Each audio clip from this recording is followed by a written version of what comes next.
habulin nila yung piso. Pakikita pa sa'yo kung nakuha mo nila. Ngayon wala na eh. Dapat Nga. dahil bata dyan oh. Bigyan. Tsaka dati hindi ganito, doon lang tayo, hindi ka... Ay, ito na pala dati. Pumunta kayo dapat ilagay mo yan dito. Ano yan? Bahay talaga? Ano yan?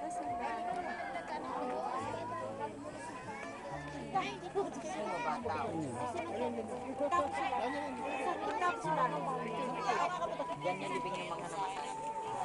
Balik tayo Mayra. Bakit pala sumira dyan kung ganyan? Eh, para yun ang attraction mo na hinahabol. Makikita mo kung paano habulin ng bata yun. Paano pag malagdag sila?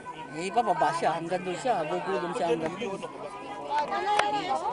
Eh, wag ka rin, baka ikaw malaglag ha. Hindi ka natatakot? Hindi naman. Tito, Pag ganun mo, malaglag to, putol to, brag! Papa Noe dito mismo. Pa, saan nakapwesto yung mga bata? Diyan. Dito? Diyan. Kaya tatalon siya dyan? Ha?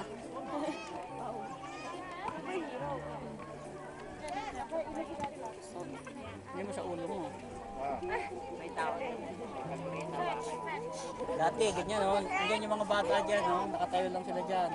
Pag-isa mong ganyan, igulong mo dyan. Habulin na nila kung saan pupunta. Para pag ano, malayo. Dito lang, sa harapan nila.